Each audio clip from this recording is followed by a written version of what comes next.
Bienvenue à votre programme de la palabre traditionnelle chez les Bantous, mais dans l'émission Orateur Bantou.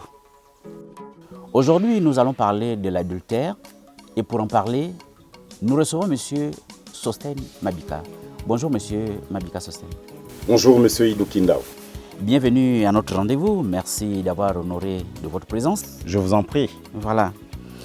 Avant de commencer, à Orateur Bantou, on doit se présenter à l'assistance avant d'en débattre. Qui est-on? Sostène Mabika, fils de Ngoma Igama Jules et de Kumbanzamba Charlotte. Je suis moi-même du clan Badjema, par maman. Je suis fils du clan d'Ibamba, petit-fils du clan Imondo, appelé autrement Boumoueli, par papa, et petit-fils du clan Basumba, autrement dit Ibam Dibouing, par maman. Et mes ascendants chez papa, c'est Feu Igama Tsangu et Maranga, son épouse, plus trivialement dit Maramadol. Et quant à maman, elle, donc Kumbanzamba Charlotte, était née de Nzambangojo Mathieu et de Moussavou Mketou Célestine. Je suis de la Dola, plus exactement du village Mukoro à 32 km de Néné, sur la route du Congo.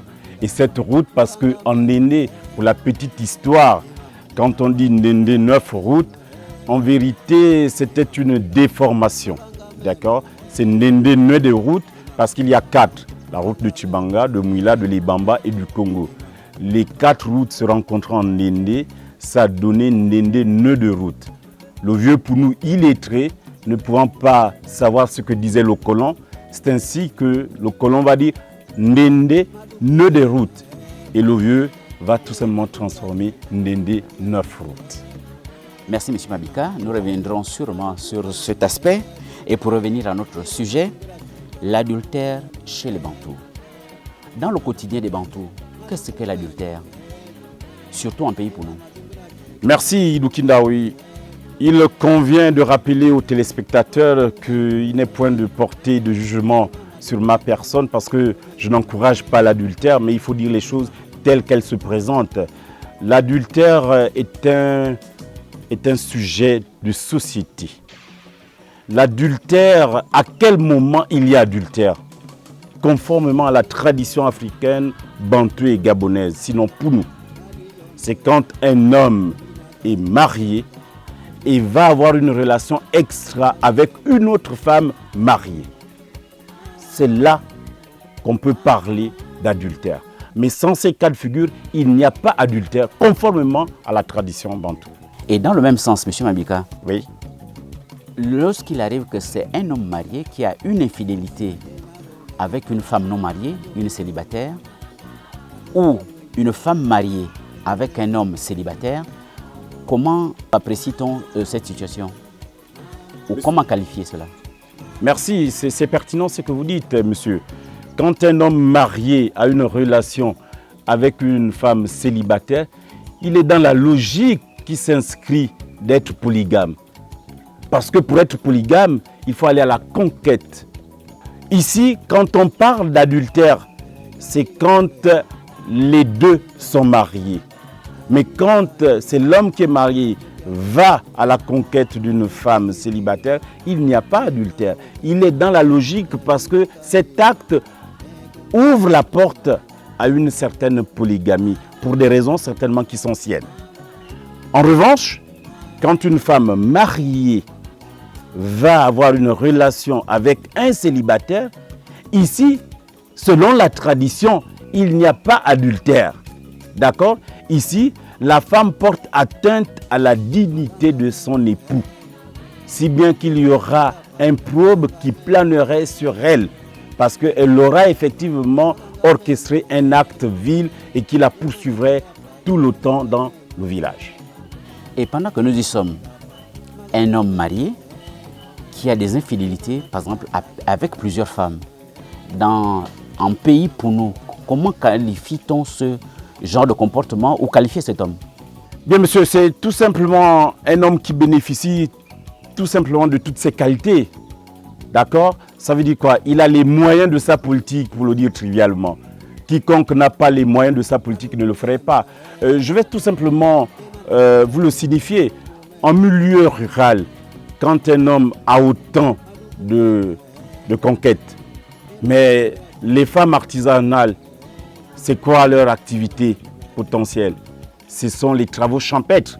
Donc celui-là sera à même de défricher, à même d'abattre. Mais s'il a ces capacités réunies, ben, il a libre cours, d'accord, de s'approprier autant de femmes qu'il pourra. Maintenant, si il jouit d'une certaine paresse, il ne va jamais se le permettre, rassurez-vous. Et en revanche, si on essaie de rester dans le cadre moderne, c'est-à-dire que celui qui a ses moyens financiers peut s'offrir autant de femmes qu'il voudra. Pour revenir à notre question, l'adultère chez les Bantous, est-ce une infraction ou une faute? Très bien. L'adultère en pays bantou n'est pas une faute dans un cas donné. D'accord? Ça peut paraître une infraction. Pourquoi? Parce que le tort revient toujours à l'homme. On ne donnera jamais tort à la femme, puisque c'est l'homme qui va toujours vers la femme. C'est l'homme qui courtise. Mais monsieur, vous me direz que de nos jours, il y a des femmes qui font des appels aux hommes, surtout du pied gauche. Oui, je suis votre regard. Mais dans la société africaine, on ne tiendra jamais compte. Parce que quand vous arriverez chez les juges coutumiers, on vous dira, mais Idou Kindao, vous savez que cette femme, c'est l'épouse de monsieur X dans le village. Quelles sont les règles établies pour une bonne vie en intelligence dans le village? On vous dira, c'est de ne jamais toucher la femme d'autrui. Mais vous savez au préalable que c'est la femme d'autrui. Mais pourquoi vous êtes permis? Il y a un air d'arrogance qui plane de votre côté. Et ça, il faut proscrire cet air. Finalement, l'homme qui commet l'adultère, effectivement, pour lui, c'est une infraction puisqu'il doit être sanctionné. Naturellement. Mais pour la femme, elle est victime alors? Je ne dirais pas qu'elle est victime, d'accord? D'une manière ou d'une autre, elle peut l'être ou pas. Mais ici, la femme se rend victime, c'est dans le cadre conjugal. Parce que son époux doit s'en apercevoir de cet acte vil. Et à ce niveau, la première sanction sera intraconjugale. Ça veut dire que c'est son époux qui va choisir la toute première sanction infligée à son épouse, mais qui ne sortirait pas du cadre conjugal. Donc ici, la femme n'est pas victime au plan communautaire. Elle est victime au plan conjugal, oui. Mais ici, la femme, effectivement, parce que je m'en vais vous dire, dans nos villages, il y a des anciens qui maîtrisent les lois de la nature. Par une pratique, suivez mon regard, je ne dirais pas ici fétichiste, mais il y a des anciens qui savent charmer des femmes, qu'elles soient mariées ou pas, par d'autres pratiques. Là, la femme a succombé. Donc, allons-y comprendre. Mais un peu plus loin, la femme peut être amenée aussi à pratiquer cela ou à être dans cette logique s'il y a des défaillances dans son milieu conjugal. Les défaillances sont multiples ici, que je ne saurais citer, mais un peu plus loin, nous y arriverons. Pour revenir à la femme qui commet l'infidélité, finalement, puisque les sanctions sont intraconjugales, est-ce qu'on peut essayer d'énumérer les différentes sanctions que son conjoint peut amener à prendre? Bien sûr, bien sûr. Idou Kindao, je m'en vais vous dire que la première sanction, quand l'homme aime son épouse, d'accord? Comme c'est toujours le cas chez les Bantous? Très bien.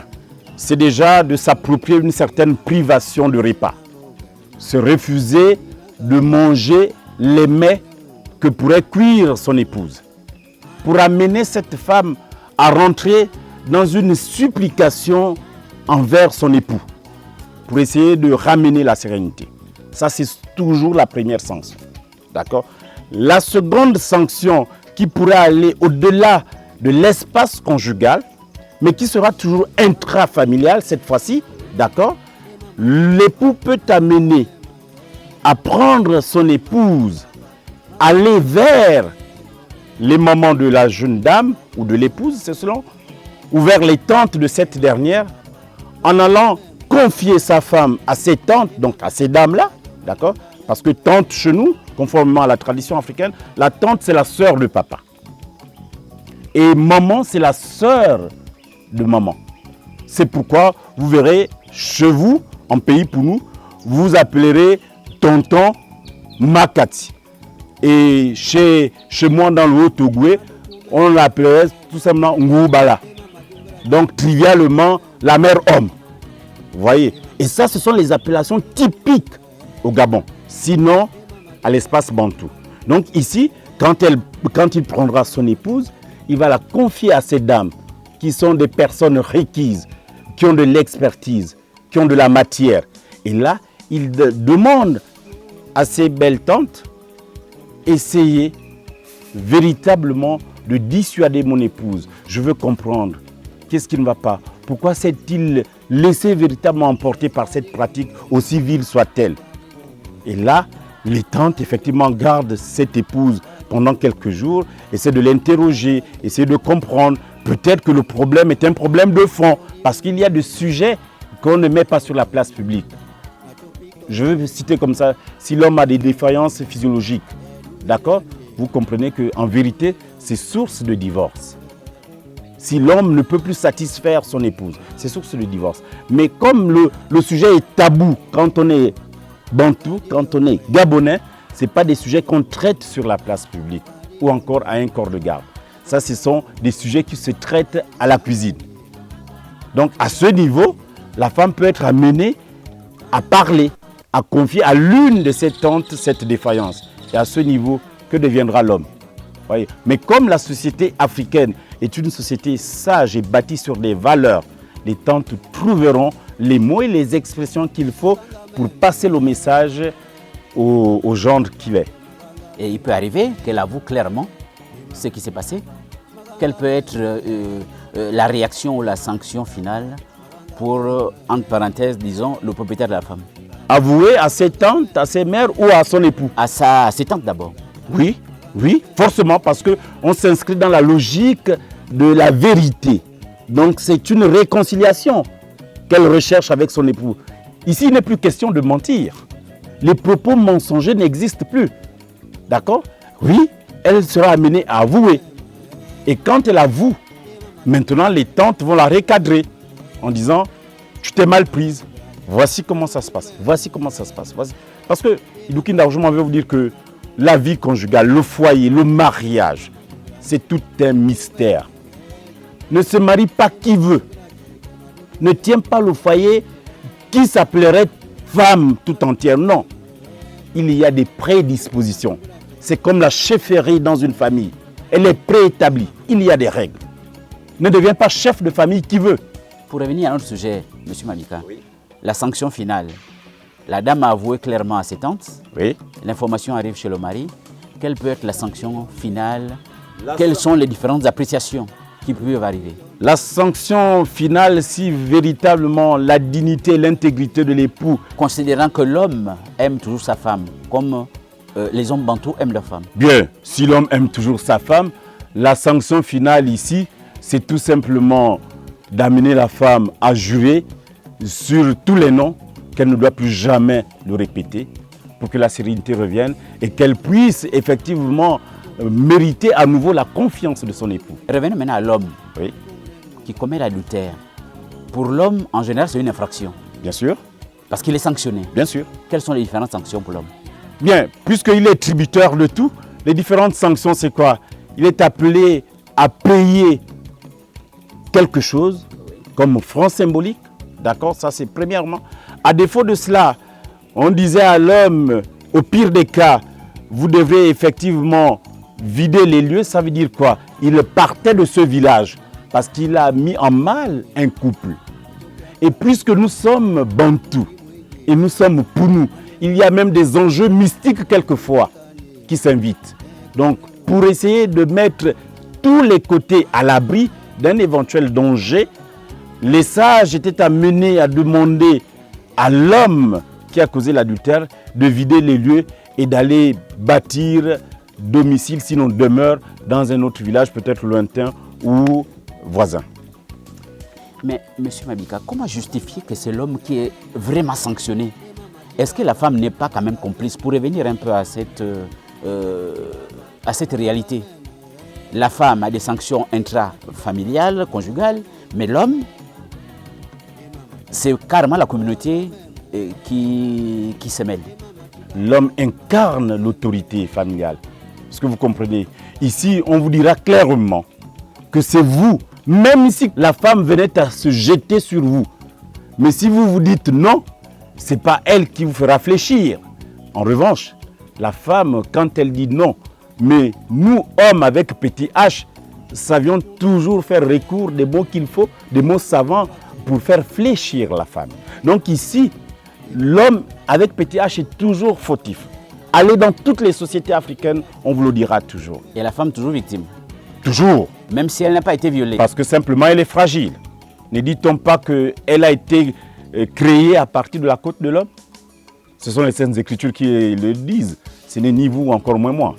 Monsieur Mabika, lorsque la femme commet l'adultère, c'est vrai, il peut arriver qu'au pire des cas, il y ait divorce. Mais du côté de l'homme, apparemment, c'est facultatif qu'il ait divorce. Oui, c'est facultatif. Pourquoi? Parce que l'homme n'agit pas avec raison. En revanche, la femme, c'est avec raison. Vérifiez-le. Quand la femme a une certaine infidélité, elle le fait avec la raison. L'homme, c'est la pulsion. D'accord? La beauté d'une femme vous a frappé à l'œil et vous êtes parti. Mais en revanche, chez la femme, ce n'est pas le cas. Il y va de même pour le divorce. Quand vous voyez l'homme décider d'un divorce, c'est le cas extrême. C'est le cas extrême. En revanche, chez la femme, d'accord, c'est un peu lourd et difficile parce que ça nous renvoie à la métaphore africaine et gabonaise qui dit le singe à sa queue ne traverse jamais le feu. Et la femme, quand elle a déjà des enfants avec vous, elle regarde les enfants. Elle est maintenant pour la sécurité, la protection et l'avenir de ses enfants. Parce qu'elle sait que si elle essaie de faire quelque chose qui toucherait à votre intégrité, à votre dignité, les enfants pourront en pâtir. Donc pour protéger sa progéniture, elle évite certaines décisions avec fracas. Monsieur Mabika, oui. Suivez bien ma question. L'adultère peut-il sauver un couple? Qu'une femme commette l'adultère, est-ce que ça peut être une solution pour sauver la vie d'un couple?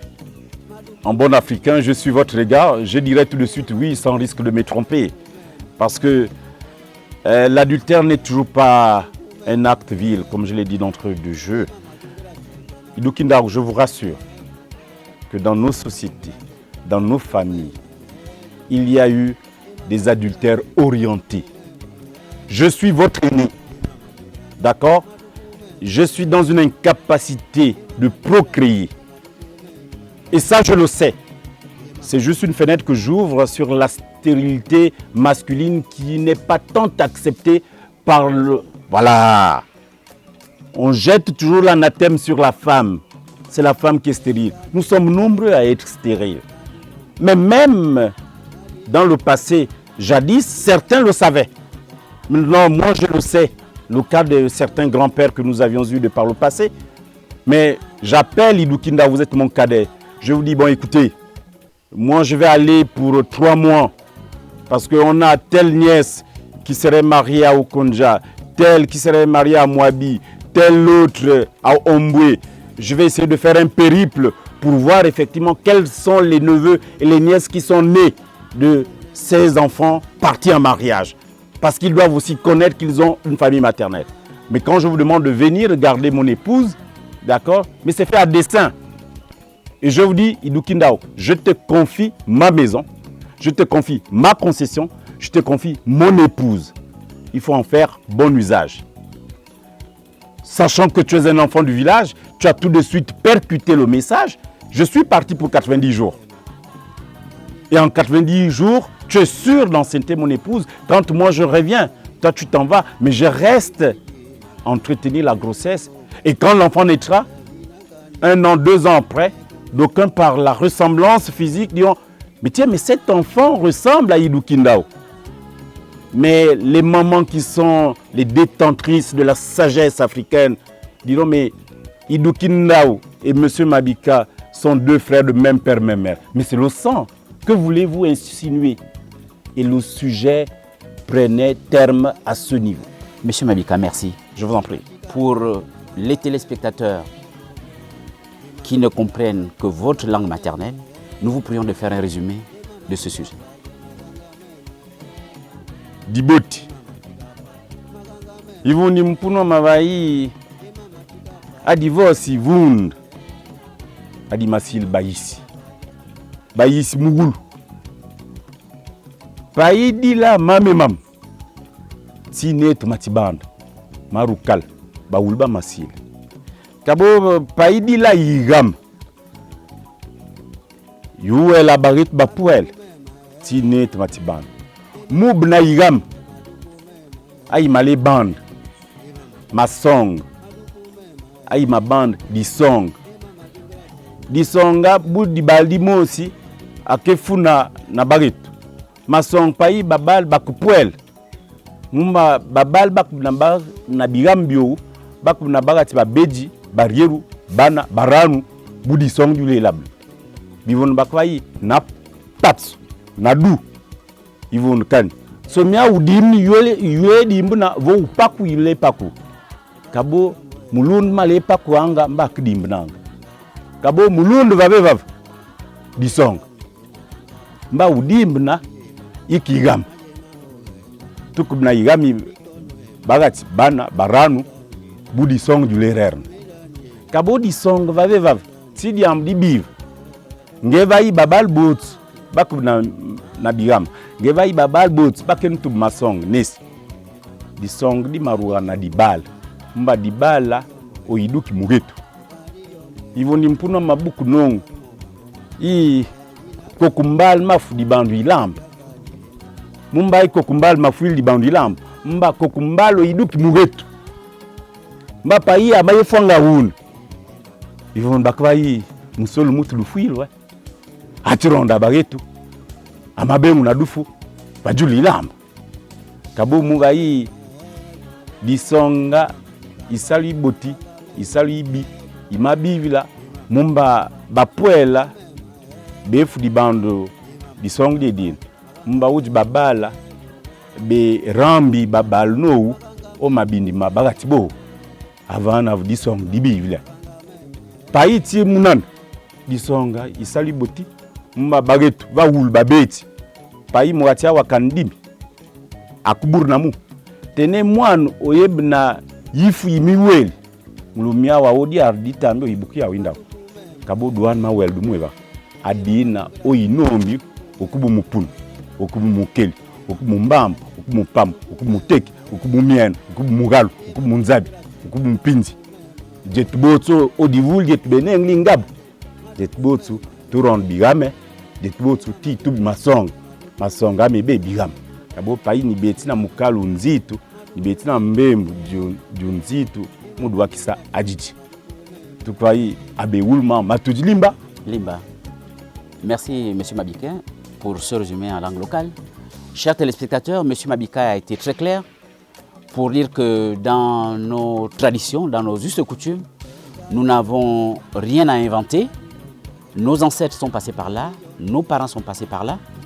L'adultère est une réalité qui parfois a amené à être polygame, c'est une réalité, un avantage. Et parfois, ça causait des frustrations, des problèmes. Ça a été toujours réglé par les sages. C'est pour dire que tant que les humains sont là, il y a des choses qui peuvent être réglées. Il y a les avantages pour certaines situations et des inconvénients. Mais soyons fiers de préserver et de continuer avec sagesse à perpétuer certaines procédures comme le faisaient nos ancêtres. Merci encore.